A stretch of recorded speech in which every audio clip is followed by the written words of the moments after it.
Bismillahirrahmanirrahim. Di sini saya akan membahas tentang pemikiran Ignace Goldziher tentang Al-Quran. Sebelum memasuki pembahasan tentang pemikiran Ignace Goldziher tentang Al-Quran, di sini saya akan membahas terlebih dahulu tentang biografi daripada Ignace Goldziher ini.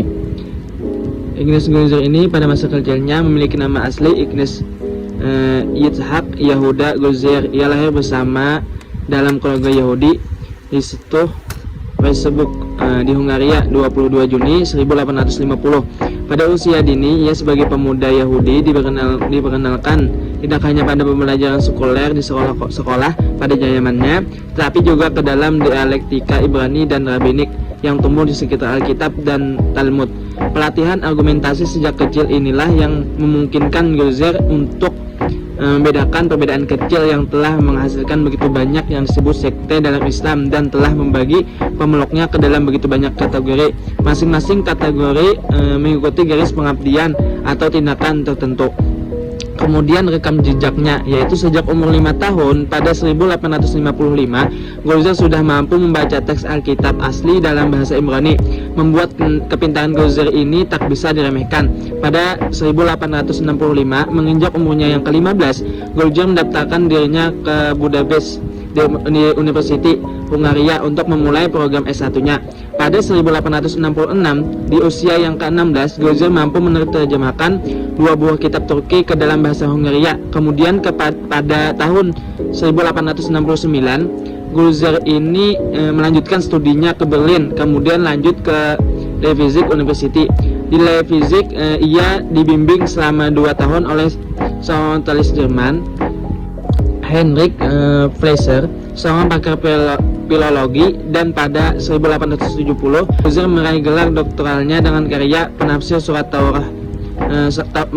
Taurat dari tokoh Yahudi abad pertengahan.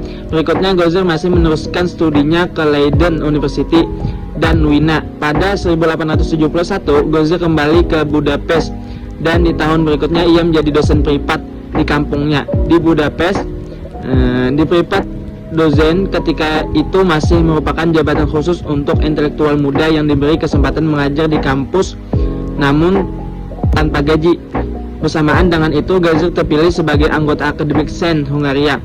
Pada 1873, di bawah kaki-kaki pemerintah Hungaria, ia memulai perjalanan melalui Suriah, Palestina, dan Mesir. Hingga 1874, di Suriah ia belajar pada Syekh Tahir Al-Jazairi, sementara di Mesir, Dorbes, seorang keturunan Swiss yang bekerja di Kementerian Mesir, memperkenalkan Goldziher pada Riyad Pasha, seorang menteri pendidikan Mesir. Kepada Riyad, Goldziher menyampaikan keinginannya untuk belajar di Al-Azhar University melalui rekomendasi sang menteri.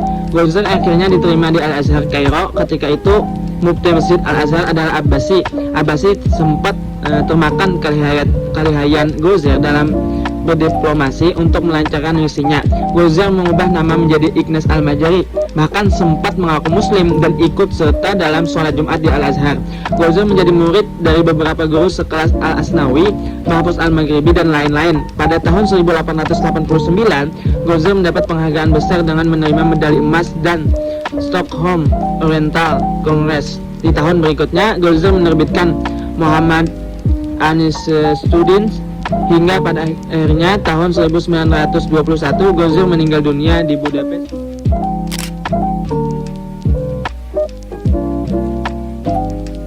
Yang pertama, perbedaan qiraat.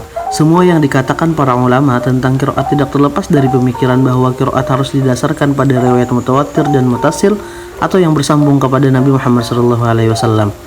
Hal ini sekaligus membuktikan bahwa keautentikan Al-Quran tetap terjaga karena diriwayatkan secara lisan dan tulisan oleh orang-orang yang dipercaya secara ilmiah dan pribadi.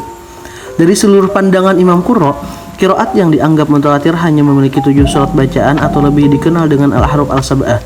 Oleh karena itu, setiap bacaan harus berkisar pada 7 bacaan tersebut. Banyaknya model bacaan yang muncul membuat para Imam Qurra berusaha mengklasifikasikan bacaan-bacaan yang dianggap mutawatir agar tidak terjadi kesalahan. Sementara itu, pandangan Goldziher dalam qiraat berbeda dengan pandangan para ulama pada umumnya yang menjadikan riwayat sebagai acuan dasar keabsahan qiraat.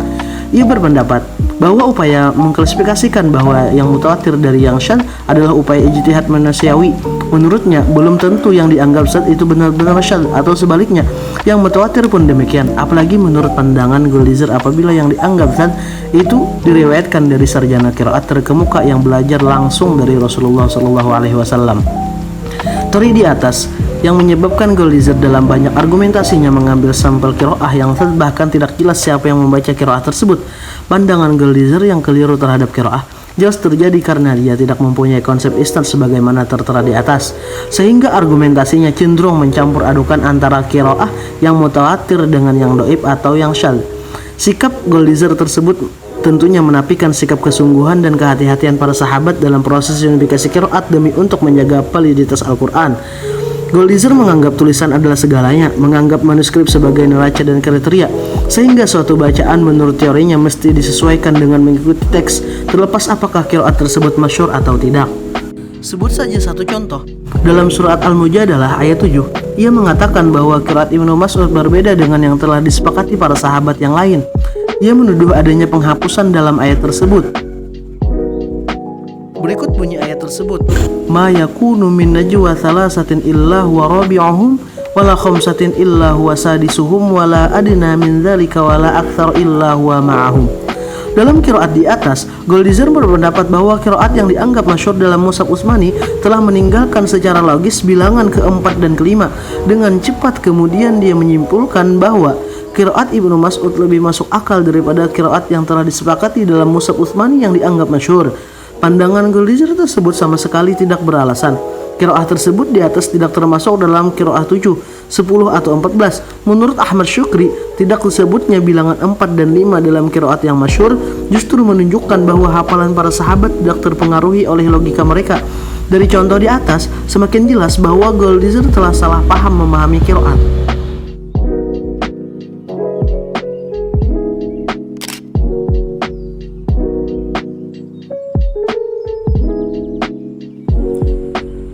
Goldziher juga menyatakan bahwa banyak variasi dalam qiraat adalah karena kekhasan dari tulisan Arab itu sendiri, di mana bentuk huruf tertulis dapat mengambil bunyi atau vokal yang berbeda tergantung pada titik yang ditempatkan di atas atau di bawah huruf, dan ada berapa titik.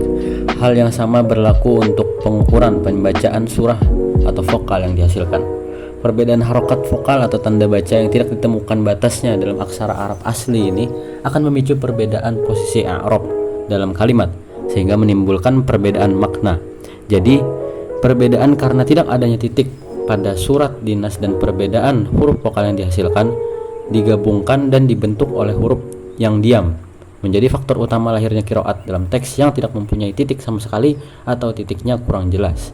Goldziher juga berpendapat bahwa seorang pembaca ketika membaca huruf yang mati akan membaca sesuai dengan selera. Disinilah dia memasukkan teori hermeneutika dalam studi Al-Quran. Ia kemudian memberikan sebuah contoh dengan mengutip pernyataan Qatadah dalam tafsir Ibnu Katsir. Ia mengatakan bahwa Qatadah telah menganggap bunuh diri adalah sebuah tindakan yang tidak bisa dibenarkan. Oleh karena itu, ia membaca kata faqtulu anfusakum dalam surah Al-Baqarah ayat 46 dengan fa'aqilu anfusakum, yang berarti bersungguh-sungguhlah untuk bertaubat dari apa yang telah kalian perbuat dengan menyesali kesalahan yang telah diperbuat. Dia menganggap bahwa Qatadah telah mengada-ngada dan membaca Al-Quran dengan penafsirannya yang berbeda dari qiraat yang sudah disepakati.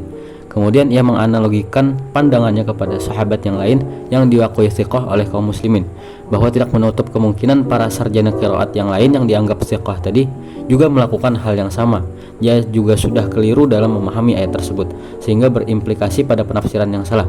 Dia menganggap bahwa kata faqtulu anfusakum adalah perintah untuk bunuh diri, sementara para mufassir salaf tidak memaknainya demikian.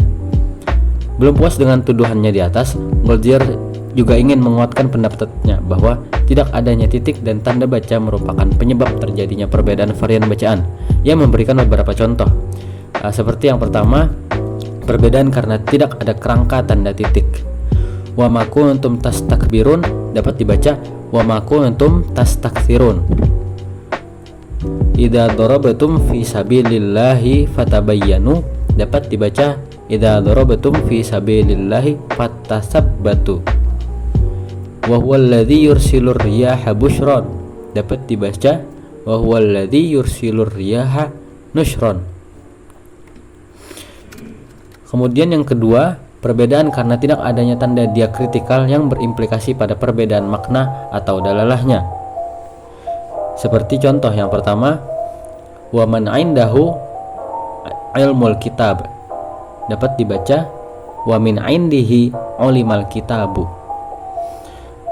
Yang kedua adalah perbedaan tanda baca yang mempresentasikan sebuah gambaran perbedaan secara fikih. Contohnya yaitu pada surat Al-Maidah ayat 6 yang merupakan dalil tata cara berwudu. Di samping itu, untuk menjawab argumen Goldziher tentang sebab munculnya varian bacaan di atas, Muhammad Mustafa A'zami menyampaikan dengan tegas bahwa adanya perbedaan varian bacaan tersebut adalah sunnah, anjuran Rasulullah SAW agar umatnya bisa memilih qiraah yang mana yang lebih mudah diucapkan dari yang lain. Argumen tersebut diperkuat oleh hadis dari Sahih Bukhari mengenai hikmah dari adanya perbedaan bacaan.